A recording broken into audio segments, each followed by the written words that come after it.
وہ کسی جنگ کے اندر بھی نامراد نہیں ہوئے اور ناکام نہیں ہوئے۔ ایک موقع پر جبلہ بن احم کے مقابلے میں حضرت خالد بن ولید تھے، اس معاملے میں مسلمانوں کی پسپائی ہوئی۔ حضرت خالد بن ولید کو حضرت رافع بن عمر طائی نے کہا کہ اب ہماری قضا آ گئی۔ ان کا ایک افسر انہوں نے مارا اور انہوں نے یک بارگی حملہ کر دیا۔ مسلمانوں کی تعداد تھوڑی تھی۔ حضرت رافع بن عمر طائی نے کہا کہ اب ہماری موت آ گئی، اب ہماری قضا آ گئی۔ حضرت خالد بن ولید نے کہا کہ واقعی مجھے بھی یوں ہی لگتا ہے، چونکہ میں کسی جنگ میں ناکام نہیں ہوا اور پسپا نہیں ہوا، لیکن آج ہم پسپا ہو رہے ہیں، اس کی ایک وجہ ہے کہ حضور علیہ السلام کے مبارک بال میرے پاس تھے اور میں ٹوپی میں سیے ہوئے تھے اور ہر جنگ میں میرے ساتھ ہوتے تھے۔ آج میں ٹوپی گھر بھول آیا ہوں، اور یہ مصیبت جو ہمارے اوپر پڑی ہے اس لیے کہ میرے پاس آج وہ حضور علیہ السلام کے معجز نما بال جو ہیں آج وہ موجود نہیں ہیں۔ لیکن بندہ مٹ نہ جائے آقا پہ تو وہ بندہ کیا ہے، بے خبر ہو جو غلاموں سے وہ آقا کیا ہے۔ دور طیبہ سے جب بھی میں تڑپا کبھی، ان کو حالات کی سب خبر ہو گئی۔ حضور حضرت ابو عبیدہ کو خواب میں ملے اور فرمایا خالد پہ مشکل بنی اور تم یہاں سو رہے ہو۔ وہ فوراً اٹھے اور اعلان کروا دیا، کہا جلدی تیار ہو جاؤ، حضرت خالد کی مدد کو پہنچنا ہے۔ راتوں رات لشکر تیار ہوا اور حضرت خالد بن ولید رضی اللہ تعالی عنہ کی مدد کے لیے لشکر چل پڑا۔ انہوں نے دیکھا کہ ایک نقاب پوش سوار ہے جو لشکر سے ہٹ کر کے چل رہا ہے۔ امیر لشکر نے کہا کہ ذرا اس شخص کو دیکھو، یہ کون ہے، کوئی جاسوس نہ ہو۔ جب مجاہد اس کے پاس گئے، اس نے کہا کہ پیچھے ہٹ جاؤ، میں کوئی غیر نہیں ہوں، میں حضرت خالد بن ولید کی بیوی ہوں۔ جب حضرت ابو عبیدہ نے اعلان کروایا نا کہ تیار ہو جاؤ کہ خالد پہ مشکل آ گئی ہے، تو میں نے سوچا کہ اللہ کے شیر پہ کبھی مشکل آئی تو تھی نہیں، یہ کیا ہو گیا؟ تو میں نے غور کیا تو ان کی ٹوپی گھر رہ گئی تھی، تو میں نے ٹوپی لی، میں ان کو ٹوپی دینے جا رہی تھی۔ لشکر کے ساتھ ساتھ حضرت خالد بن ولید کی اہلیہ بھی چلتی رہی۔ حضرت خالد بن ولید ادھر محاذ پہ ڈٹے ہوئے۔ اچانک حضرت خالد بن ولید کیا دیکھتے ہیں کہ ایک جانب سے اللہ اکبر کی آواز آئی اور 5-6 مجاہد ہیں جو دشمن کے لشکر کو پیچھے دھکیل رہے ہیں، اور اس میں ایک نقاب پوش مجاہد بھی ہے۔ حضرت خالد بن ولید نے گھوڑے کو ایڑ لگائی اور جا کے اس کے قریب کھڑے ہو گئے، کہا جوان مجاہد تو کون ہے کہ لشکر کے جو ہے پشتے کاٹ رہا ہے؟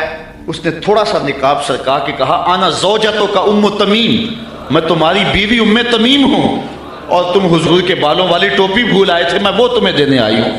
تو انہوں نے وہ ٹوپی ان کو پیش کی تو اللہ نے اسی دن حضرت خالد بن ولید کو فتح عطا فرمایا۔ یہ حضور علیہ السلام کے منہ مبارک کا موقع۔